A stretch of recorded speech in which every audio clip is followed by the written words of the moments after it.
Всем привет! Едем снимать подкаст «Через океаны». Сегодня у меня в гостях, точнее, я еду в гости к композитору, инноватору, гитаристу, виртуозу и просто очень интересному человеку Сергею Криченко. Вот мы проезжаем по центру Вашингтона. Очень зеленый город, практически зеленый сейчас. Очень много парков. А это типичный уже пригород Вашингтона. Заезжаем в Сильвер-Спринг, где живет наш композитор. Вот типичные домики. Ну вот такая у нас тут зима. Снимаю уже сразу, снимаю. Привет! Ничего страшного, привет! Привет, привет. Так, вот стойка для света. Отлично. А то вдруг у тебя свет плохой. Так общежитие Бердольда Брехт, А, улица Петрова. Емель. Вон, да. Плюс. привет! Здравствуйте! Красавица наша, Привет, маэстро. Вначале давайте поедим что-нибудь. Поедим, сейчас поедим. Конечно.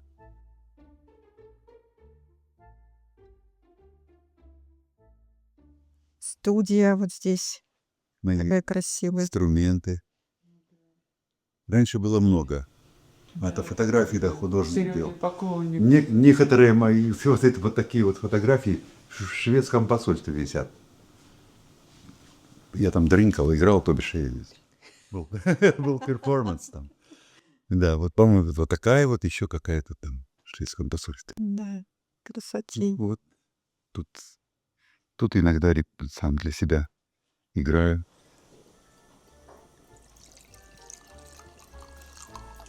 That's one sauce for the fish. Okay. Guys, great. С Новым годом! Happy New Year! Happy New Year! Ура! Ура! Ура! Ура!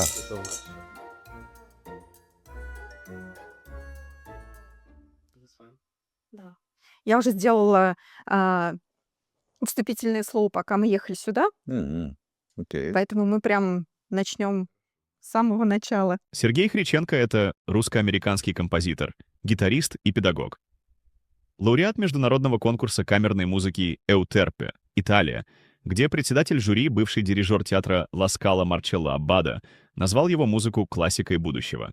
Музыка Сергея Бас — это смелый синтез неоклассики, джаз-фьюжн, арт-рока и академической выразительности. Его сочинения звучали в Кеннеди-центре и на международных фестивалях, становились финалистами престижных конкурсов, включая UK Songwriting Contest. А его композиция Dangerous Journey неоднократно входила в Top 10 on Earth в категории Jazz Fusion. Критики характеризуют стиль Сергея как интеллектуальный, дерзкий и по-настоящему уникальный. Сергей, вот я тебя уже знаю где-то, наверное, лет 8, Да, да, но, где-то но, так, действительно. не знаю твоей истории.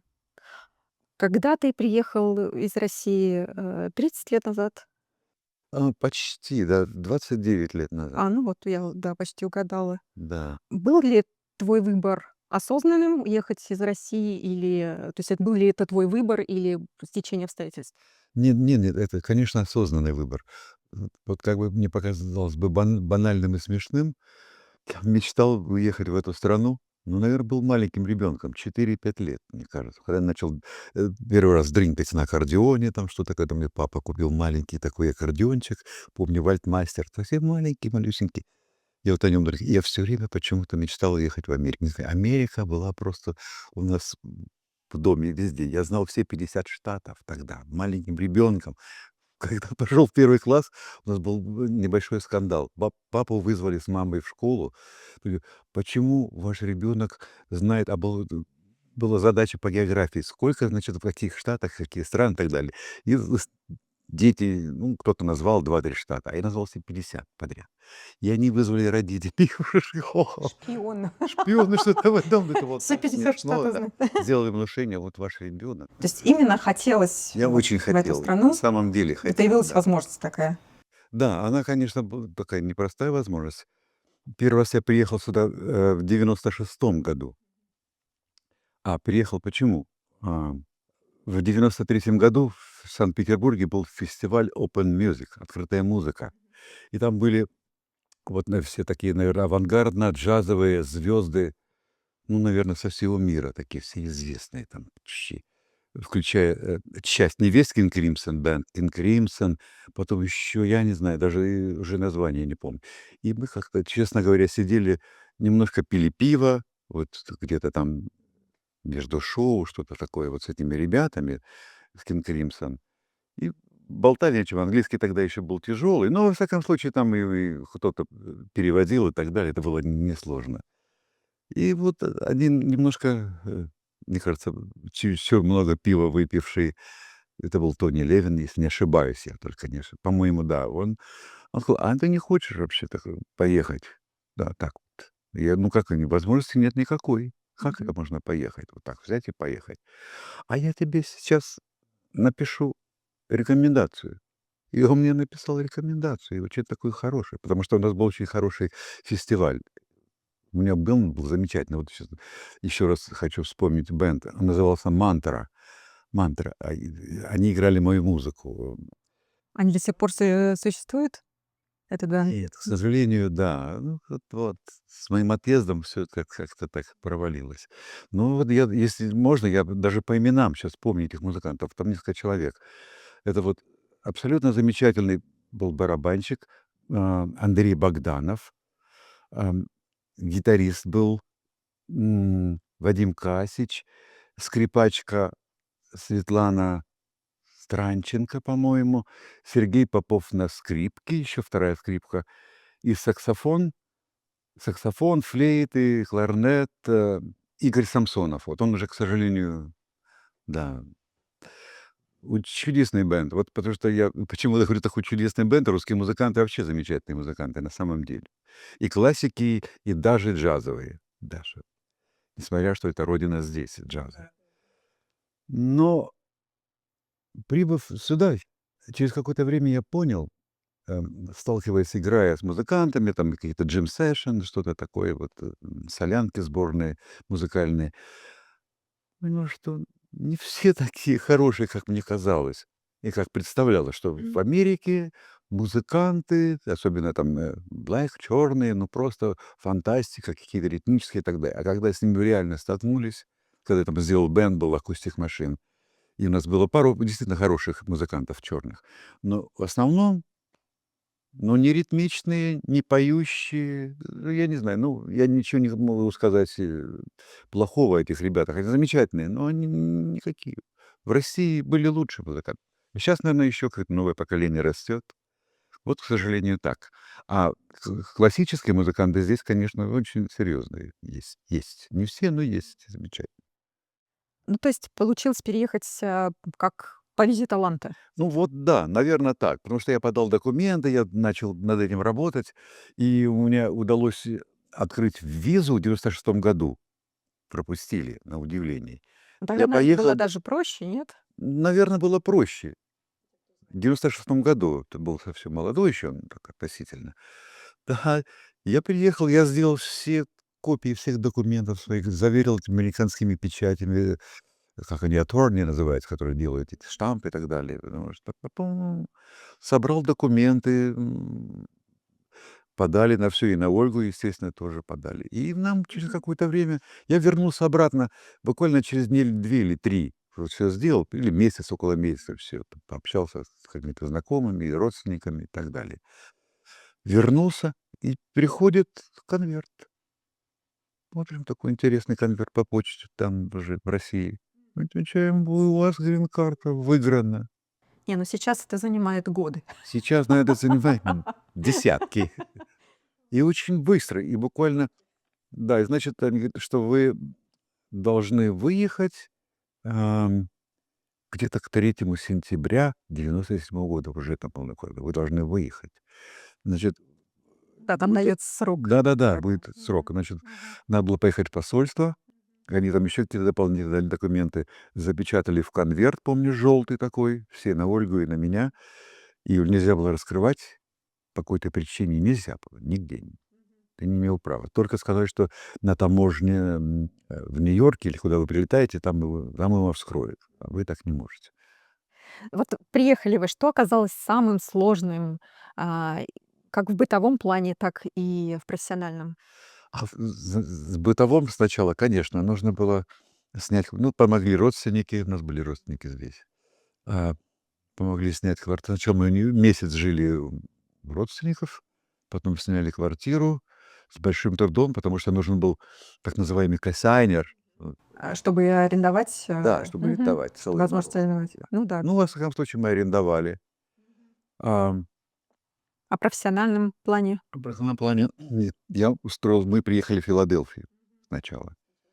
Ольга пошла учиться английский и переучиваться, так она компьютерная у нас девушка, она работала там в России, что-то близко связанное с программированием, такая работа. Скажу просто, Ольга — это жена Да, Сергея. Ольга, да, правда. Любимая девушка, короче, да. Да, она пошла учиться, английский учить и как раз переучиваться на местные терминологии и так далее, и так далее, и так далее. Это где-то заняло, наверное, полгода. Так, а я работал в ресторане в Филадельфии, играл. Потом ездил в Нью-Йорк в ресторан «Татьяна», по-моему, «Coronel Mansion», какие-то ресторанчики еще. Приезжал там, дня 2 иногда оставался, было трудно, конечно. Ну, так, с переездами какие-то деньги, жалкие деньги, русский ресторан. Ну, неважно, ну, что-то было, Ну да. да. Ну, то есть пришлось поступиться. Вот, скажи немножечко, что было до переезда. Ты ведь, закончил, консерваторию или Ну, дело в том, что я ее не закончил, к сожалению, да. ну, Молодой, учился в учился, Петербурге? захотелось гастроли, предложили на концерт, филармония вот здесь. Я начал с разными бэндами ездить везде, по всему Советскому Союзу. Все объездил, все и вся. И потом забросил учение. К сожалению, очень жаль. Учитесь, товарищи. Это очень пригодится. А начинал где учиться? Вот где не закончил? Да, значит, закончил, опять же, в Питере. Там у меня была и музыкальная школа Римского-Корсакова, которая при консерватории присутствует, а потом джазовое училище. Я там на кларнете учился играть. И потом, по-моему, и в консерватории буквально чуть-чуть, немножко. И я, к сожалению, ушел. Надо было все закончить, а потом уже заниматься. Но молодой же, хочется мир повидать, поиграть, музыканты, смотришь, что творится там. Я вот тоже сказала нашим зрителям, что ты виртуозный гитарист. И, да, скажу, что у тебя очень, такая специфическая техника игры на электрогитаре. Это именно твоя техника, да, Ну, в твое общем, да. изобретение. А, Это даже не только на электро, я, в принципе, могу и на акустике играть. Конечно, да. Эта техника уже была приобретенная, нажитая в России или здесь? В России я только начал разрабатывать, да. Я пытался понять, как можно все-таки какой-то фортепианный стиль применить на Ага. гитаре. То есть это пошло от Да. фортепиано. Мгм. А потом здесь появился тэппинг, там, Эдди Ван Хайлен, тэппинг, вот там, фралтэппингом и так далее. А я попытался положить на ноги, на колени, и вот начал вычислять. Так же мне сыграть, допустим, левой рукой аккорд, а здесь мелодию, а потом поменять, наоборот, здесь сыграть аккордик какой-то. Ну, вот 3-4 аккорда можно взять, на 3-4 ноты, потому что больше ты не возьмешь, как на фортепиано, допустим, там растяжки не будет. Но 3-4 ноты этого, в принципе, достаточно для аккорда. А тут обыграть мелодию, там, чёсик. Так, и это очень забавно, и я так на это подсел, как говорят. Но это был выбран, прием как, чисто для шоу визуального или, Не только, нет, не только для визуального. Конечно, и во многом и для шоу. Так все-таки так это народу интересно, ну да. любопытно. Вот, вернусь немножечко опять-таки к переезду твоему. Вот был ли страх начинать все с нуля? У тебя там Был уже страх. была карьера, был свой бэнд. Здесь все с самого Был, начала. конечно, вот там. Многие люди приезжают сюда и вообще начинают заниматься другой профессией, правильно? Ну, было, конечно, мысль была такая заняться другой профессией, вот как там подобие Олгиной, там, конечно, там что-то спрограммируем. Я попробовал неделю. Программировать. Да, и все на этом закончилось. Я в какую-то компанию устроился. Ну, да что-то около месяца, ну, так где-то примерно, и все. Не выгнали, я ушел сам. Стало ли что-то, из, образования в России здесь, как фундаментом, на котором ты до сих пор стоишь? Или вот, спустя годы абсолютно все Не, поменялось? я думаю, что все-таки российское, русское, советское образование гораздо выше, особенно музыкальное. Вот какие навыки, приобретенные в России, больше всего пригодились здесь? Композиторские, честно говоря. Вот да, я думаю, что я здесь немножко развил больше что-то, но вот, сочинял я там очень много, и мы играли, очень интересно. Даже трудно это так объяснить все. Хочу показать, просто пишут, пользуют компьютер, все, а я его тоже пользую, но для того, чтобы, вот, напечатать ноты, так, чтобы музыканту было удобно. Вот много всего. Тут у меня там целая полка. Тут вот масса всего, всяких делаю наброски всякие, всяческие, а потом делаю из этого партитуры, Мгм. допустим. Ну, мне кажется, что, когда это мне кажется, я, может быть, и не прав, когда ты делаешь все вот, собственными руками, пальцами, и у меня такое ощущение, наверное, я прав, для себя прав, никого я не убеждаю, что все-таки остается какая-то живость. Ты создаешь живой звук. Потом ты перекладываешь, естественно, печатаешь, да, вот получается печатные ноты. Это для того, чтобы музыканты могли читать. Певец или певица петь, и чтобы было удобно. Потому что мои каракули это не разобрать на самом деле. И потом, мне кажется, что это уже начинает звучать. Даже в печатных уже нотах звучит все-таки живо как-то. Как было в "Кантате", когда вот, Юлия Петрочук пела потрясающе, гениально, просто. Это я до сих пор, у меня аж мурашки, когда вот это делала это все.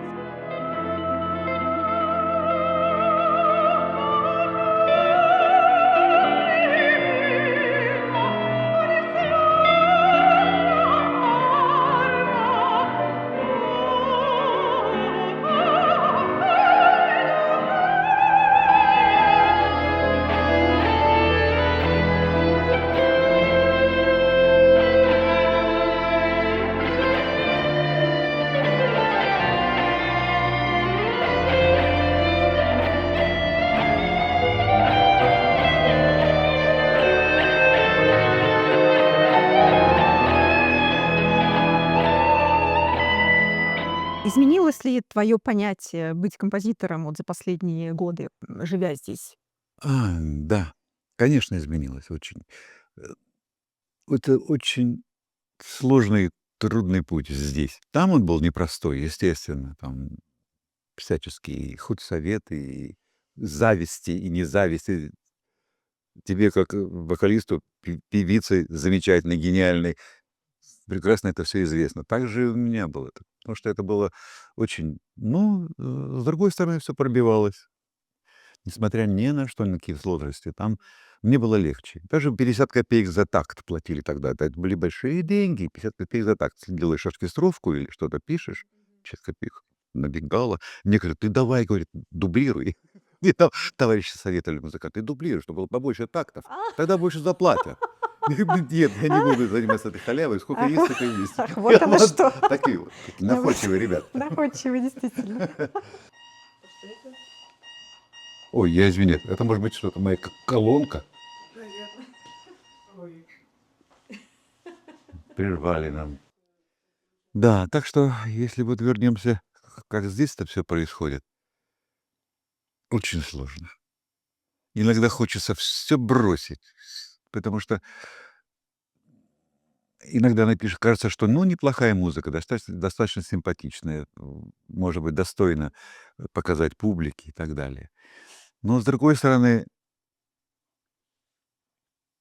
без, вот таких людей, как Юлия Петрочук, ты ничего не сделаешь. К сожалению, с большому сожалению, какой бы ты ни был талантлив, сколько там тебе не было 7 пядей во лбу в этом отношении, но это так трудно, невозможно. А я еще иногда немножко стесняюсь, я не могу там куда-то подойти, кому-то так что-то попросить в этом отношении, там, дайте мне поиграть, ну, грубо говоря, да, или там, может быть, посмотрите мою музыку и так далее. Ну, то есть сегодня композитор должен быть не только композитор, но еще и сам себе продюсер, Конечно, конечно, да, конечно, communication skills да.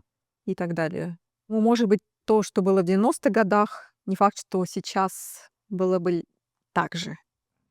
Поэтому, может быть, ты сравниваешь с тем, что было тогда в Советском Союзе. Не, я не хочу такого возврата никак. Ни в музыкальном отношении нет. Хотя было очень неплохо, было интересно, но сейчас мне интересней все-таки жить в музыкальном отношении, несмотря на какие-то такие сложности. Иногда бывает фестиваль приглашают, я даже сам не знаю как. Может быть, видят на Ютубе, что-то имя там Drink, или так-то еще я там иногда езжу. Но мне это тоже становится немножко недостаточным, когда я один играю где-то, чего-то там, используя бэкинг-треки какие-то, которые я тоже придумываю сам и прочее, прочее. Потому что когда живой рядом с тобой музыкант, человек, певец или там кто-то еще, пианист.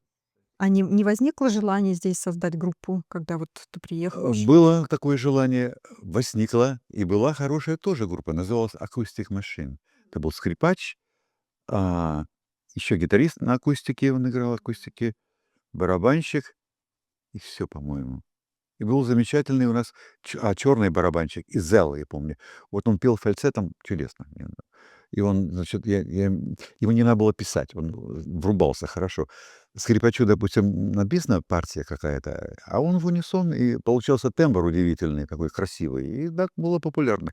А потом наш скрипач немножко пошел в разнос. Ну и, в общем-то, группа развалилась. К сожалению, развалилась, да. Очень хороший бенд был, интересно. Можешь ли ты сказать, чему России стоит поучиться у Америки? Наверно, дружелюбности. Хотя не Нет, ну я имею в виду именно вот в нашей профессии. музыкантов. Да, вот это, по-моему, самое главное. Взаимопонимание. То есть этого не хватало. Это абсолютно не хватало, потому что каждый пытался тянуть на себя, несмотря на то, что, допустим, мы играли бэндом мою музыку, но каждый что-то так, какие-то разногласия были бы. Поэтому бенды все разваливаются, группы какие-то там. Может быть, не разваливаются только симфонические какие-то или камерные оркестры, скорее всего, не разваливаются по таким причинам. А вот чувствуешь ли ты где-то себя своим или чужим уже Вот вопросы хорошие, честно говоря. Иногда и свой, и чужой. Вот здесь? иногда, да. Это в зависимости, вот, может быть, от региона, скорее всего, вот иногда. Иногда, когда ты выезжаешь туда, в какие-то вот более южные штаты, там ты не свой. Они сразу акцент усекают. Хотя он неплохой, с акцентом неплохо такого. Но они усекают, что ты там, не говорят, что ты из России, там, откуда-то еще. Тут, наверное, в Вашингтоне или в Мэриленде живешь, там, что-то такое, или там на севере. Мы здесь реднеки, у нас другая стезя, и так далее. Но когда я начала играть кантри, блюграсс, все успокаивается, все. Сой, человек, пиво несут и так далее, и так далее. Всё. Ну, а в России вообще когда последний раз ты там был? Ну, с Ольгой мы были как туристы, наверное, 3 дня в 19 году, да, наверное, в 19. А вот в России, сейчас скажу, наверное, это 2012 год, фестиваль был замечательный, Guitar World. Такой замечательный фестиваль. Олег Акимов его организует. Ты слышишь, там Эл Ди Миола выступал, Пако де Люси. Это же самые гениальные, великие гитарные звезды, которые вообще есть. Тот же Кинг Кримсон, мы встречались там, там, опять же, удивительно встретились. И многие-многие-многие другие. Он, наверное, проводится, но такой вот, более такой местного масштаба. Ну, вот в России ты чувствовал себя своим или уже чужим? А вот ты знаешь, наверное, чужим. Вот чужим. Все-таки как-то так подозрительно смотрели, что ли, не всё. Ну, вот, да, не шпион, конечно, но подозрительно. Ну, всё как-то вот сторонились. Да, уже даже те, так сказать, старые музыканты, с которыми играли, там, ну, я имею в виду старые в том плане, что давно вместе работали, даже как-то так сторонились. Это чужой. Я чужой для них, к сожалению. Хотя я, очень доброжелательный человек. Вот тебя часто описывают в ревью как художника, смешивающего жанры. Как ты себя можешь описать? Где-то Или у тебя тут свой ты стиль? прав немножко, но мне кажется, что я все-таки делаю что-то свое, не просто смешивая какие-то там жанры, там классику, не классику, просто назвать можно неоклассикой, потому что действительно я все-таки ничего круче и интереснее, чем, допустим, Бах или Вивальди, в общем-то, в этом теперь развивающемся жанре ничего не придумано. Вот. И я как бы вначале, ну, потом не пытался не подражать, в общем-то, а как-то пытаться хоть немножко соответствовать вот такому классическому, неоклассическому вот такому стилю. Особенно, когда делаешь для большого оркестра. Вот как. Ты считаешь, что важно выходить вообще композитору за рамки академического языка? Тоже интересный вопрос. Наверное, нужно. Но если ты переборщаешь, начинается сплошной авангард, нет идеи, все холодно, нет музыки, нет прекрасной мелодии, хоть чуть-чуть. Даже иногда вот слушаешь, вот мы ходим часто с Олгой в Кеннеди-центр послушать симфонический оркестр. Иногда даже великие Бетховены и прочее, я не могу уловить. Ну, слух у меня очень хорош, но я имею в виду, что уловить какую-то красоту. Это слышу арпеджио, арпеджио, вниз, вверх, до мажор, ре минор, и бла-бла-бла, и так далее, и так далее, и так далее. А прекрасные мелодии, которые у того же Бетховена есть, гениальные. Вот так, как-то вот так. Все-таки красота должна присутствовать. Я понимаю, что можно выйти за рамки академичности, конечно, и нужно, скорее всего, но должна оставаться красота, жизнь, как это должна присутствовать. Ну, то есть для тебя все равно вот существуют какие-то запрещенные приемы? Запрещенные? Это особенно если для вокалистов что-то написать, это запрещенный прием. Высокие ноты — это трудно очень. Ну вот ты все-таки сочиняешь в неоклассическом стиле, или также больше, наверное, к джазу, да, что-то такое ближе. А, Считаешь ли ты это вот языком сегодняшнего поколения?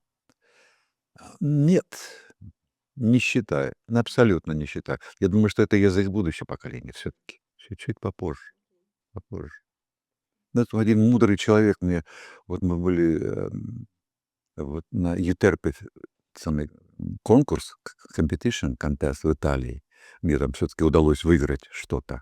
Это очень важно. И там был председатель жюри, вот Марчелло Бадо, вот о нем знает. Он, к сожалению, помер вот не так давно. И когда он вручал награды, потом мы сидели, разговаривали, он сказал, что твоя музыка — это классика будущего. Вот подожди.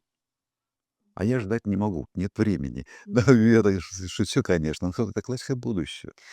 В чем, на твой взгляд, заключается вот сегодня смелость композитора?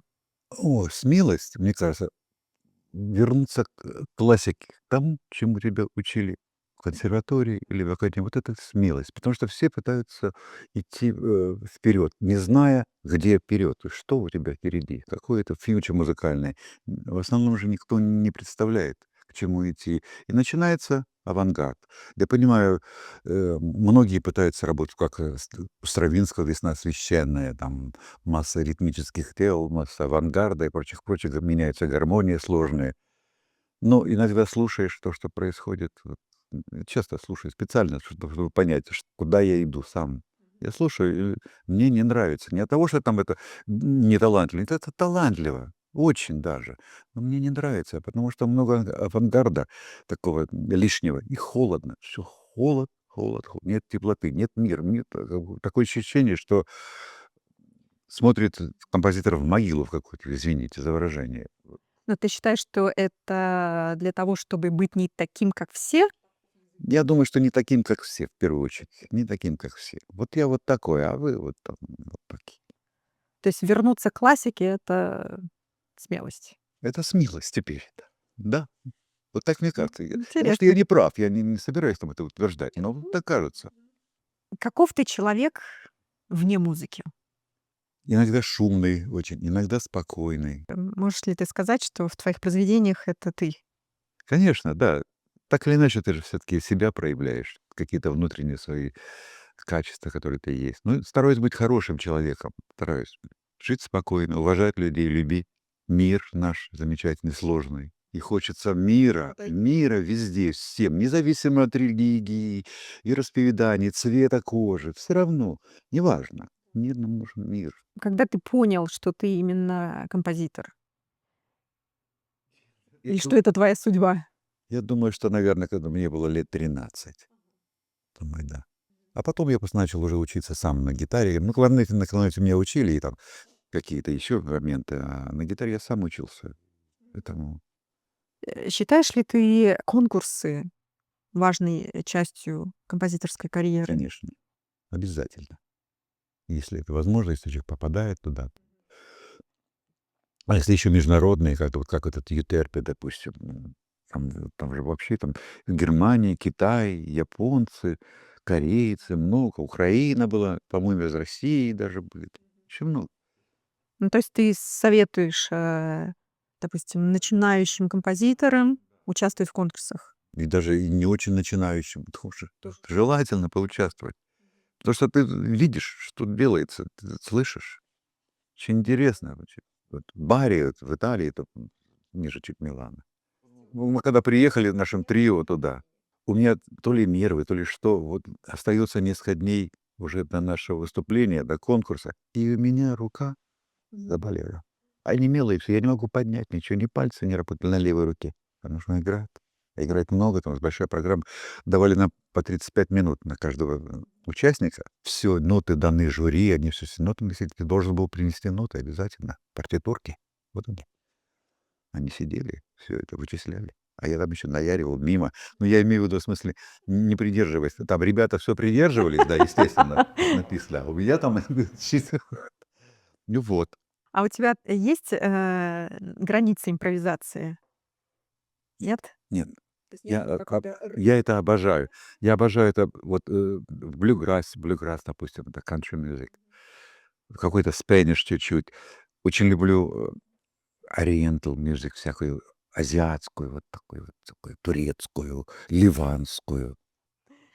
Скажи, возможно ли сегодня жить композицией? Честно. Ну, если тебя не раскрутили в Голливуде, какой-нибудь Джон Уильямс или кто-то еще подобный, да, конечно, нет. Конечно, нет. Там в основном композиторы занимаются чем-то еще. Кому-то делают оркестровки, если кому-то удается. Где-то какие-то фестивали, где-то играют, где-то учат в школах. Тогда, конечно, очень трудно. Как ты видишь себя и свою музыку лет так через 10? Через 10? Конечно, это вопрос будущее. Честно говоря, трудно сказать. И не хочется даже задумываться и догадываться, что может быть через 10 лет. Надеюсь, что будет идти что-то. Надеюсь, что мы будем делать вместе что-то еще. Может быть, и в Америке удастся сделать, и в России, и в Европе. Будут другие проекты с большим оркестром, поменьше оркестром. Неважно. Это не важно. Я был бы счастлив, чтобы этот период шел вот в этом направлении, чтобы мы работали, чтобы... И я буду счастлив, потому что все-таки ты счастлив тогда, когда ты что-то делаешь. Ну, допустим, вот, опять-таки, с точки зрения коммерции, задумываешься ли ты, ну, не только даже коммерция, а просто простоты исполнения? Потому что написать, допустим, для органа и оркестра, это, соответственно, дополнительные расходы, того, кто организует концерт. Приходится ли в таких случаях поступаться с какими-то инструментами, с какими-то идеями? Конечно, придется. Потому что вот мне несколько, а, как их назвать, вещами называть или композициями, которые сделаны для полного симфонического оркестра, еще плюс орган, еще хор. Вот тот же Lost on Mars, да, там. Его, конечно, можно мы исполнить там с обрезанным оркестром, но это, конечно, не будет вот той мощи, вот нагнетания такого там, расслабления и так далее. Опять нагнетание, этого мощи, этих мелодий необычных, которые там, жаль, ну когда-нибудь, вот 10 лет ты дала срок, 10. да, 10 лет, вот, может быть, там что-то за это время будем делать. Потому что я благодаря тебе, Юлечка, мне вдохновение, я все время хочу работать, мне все время какие-то мысли, идеи приходят музыкальные. Иногда сумасшедшие, иногда нормальные, но музыкальные хорошие идеи. Ну, это на самом деле, вот я тоже делаю коллаборации с разными музыкантами, композиторами, артистами, и я вижу, как мы все друг друга вдохновляем. Конечно, У абсолютно. кого-то идея, у кого-то есть какая-то возможность где-то что-то сделать, у тебя появляется еще другая идея, и мы друг другу все как бы тянем вперед. Конечно, Вот, и да, тогда, да, абсолютно. оно все вертится, и это замечательно. Буквально через несколько дней состоится премьера твоей кантаты. Новой кантаты, будет мировая премьера, кантата мира. Всегда очень интересно узнать, изнанку. С чего начиналось, вдохновение, откуда пришло, вообще о чем произведение? Ну, вдохновение, честно говоря, пришло от Юли. Она сделала такое предложение музыкальное, от которого отказаться. Я думал, что какой-то номер будет один, там, 2-3 минуты, 4. А оказалось, нужно достаточно большую композицию в нескольких частях. Но я попробовал взяться. Думаю, я сейчас сделаю. Я достаточно быстро, по-моему, Ну, то есть это самая, наверное, крупная форма, из твоих работ.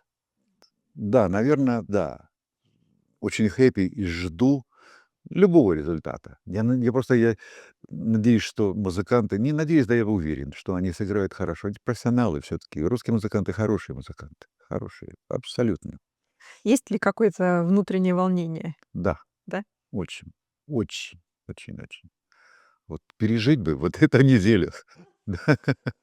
Да, мы переживем, конечно. Я еще раз хочу сказать и зрителям, и тебе, что я тебе так благодарен, твоей компании "Лирика Классик", и тебе, Юля, персонально за такую, возможность дать показать эту музыку. Она непроста, может быть, и кому-то покажется сложной. Я не думаю, что там это очень сложно, но для музыкантов будет сложность большая, конечно. А для восприятия публики, для уха очень воспринимается легко. Ну, вообще там очень интересное сочетание, вот как ты сказала, да, там получается голос, оркестр, Оркестр, орган, орган, да. ударные. Да, там не везде тимпани ударные, но в каких-то вещах, да. Есть такой элемент, неоклассики. Они элемент неоклассики плюс полифонические какие-то такие там переклички голоса со скрипками, с виолончелями, там, альтами и так далее, там. Расскажи немножко о содержании кантаты. Она написана для вокалистки без слов, но все равно, естественно, есть содержание. Вот можешь пару слов сказать? Присутствует ли там духовность? Я думаю, конечно, присутствует. Как, тогда бы, может быть, и не получилось так достаточно симпатично. Конечно, я пытался какой-то, может быть, часть своего внутреннего такого мира передать. Ты человек верующий? Я бы не сказал, что я, в общем-то, верующий человек. Так, ну, мне трудно судить, духовна ли эта музыка, эта кантата. Но я хотел передать вот этой музыкой доброту. Хотел бы, чтобы люди поняли, что я лично стремлюсь к миру. И хочу, чтобы они все жили хорошо, мирно, добро, не ругались, не воевали. Очень, очень трудно описывать собственную музыку, понимаешь, Юлия. И мне кажется, что эта музыка искренняя, в ней есть какая-то чистота. Вот мне так кажется. Я хотел эту чистоту донести для людей, для публики. Вот я смотрю, у тебя есть гитара, у тебя есть Гитара, банджо, банджо. да, у меня еще там акустика. Это часть только, остальные я избавился. На скольких инструментах ты играешь? Ну, на банджо, вот это шестиструнное, вообще говоря, на 4, на 5, совершенно разный строй, все другое очень, другой, чем, гитара. На кларнете сейчас я не играю, потому что нужно дуть каждый день, тем более тут, да, амбушюр нужно, чтобы прям был крепкий, да, вязать. Амбушюр — это вот губы для кларнетиста, музыканта, потому что трость вся. А я этого не делаю, не занимаюсь, да. А играл хорошо когда-то, да.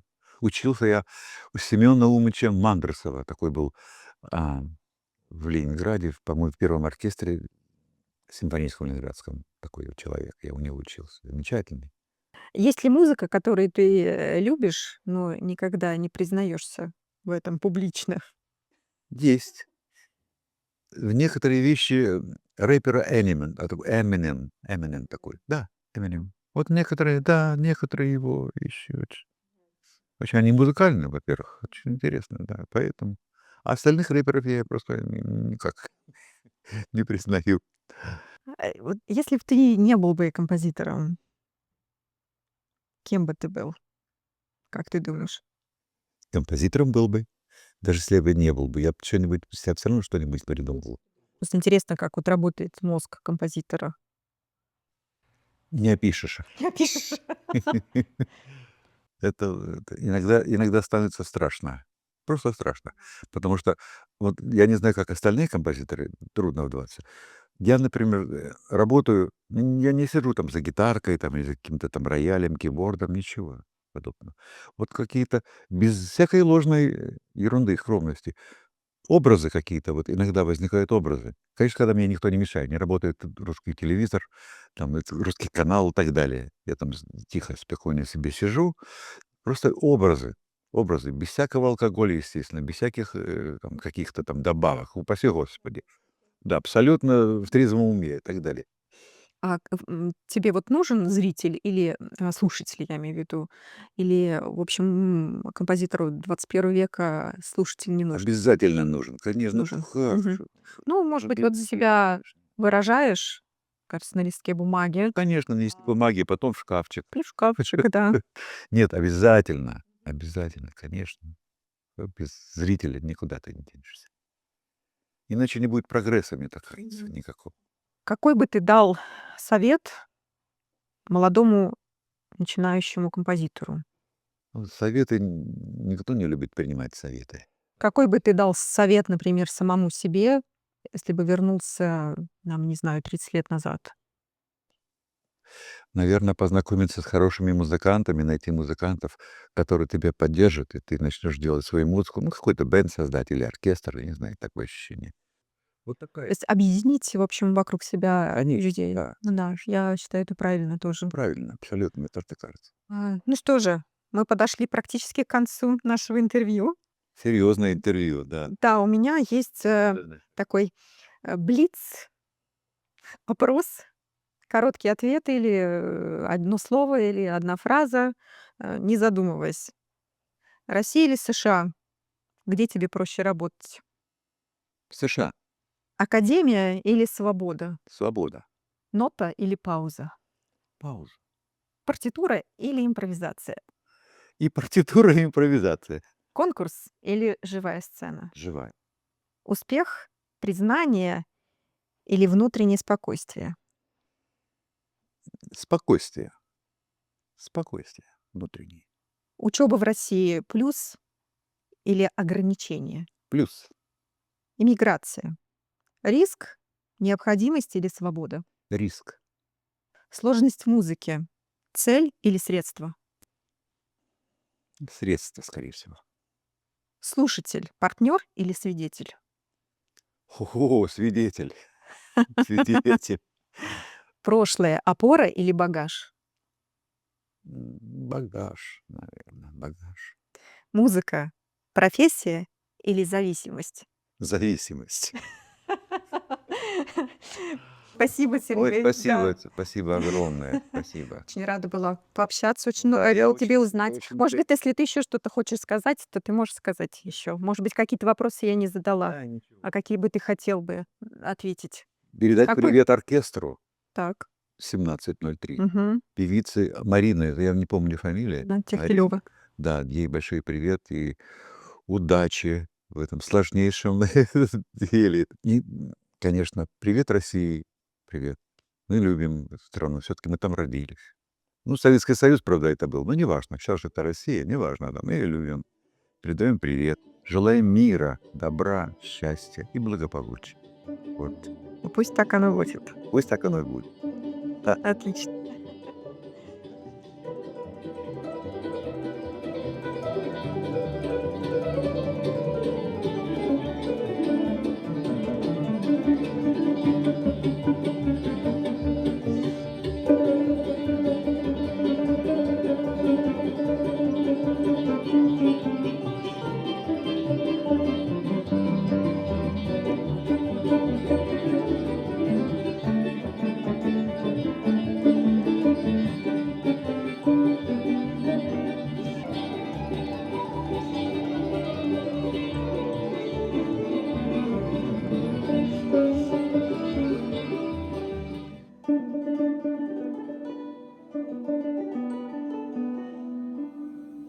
Не мог остановить, поэтому ты...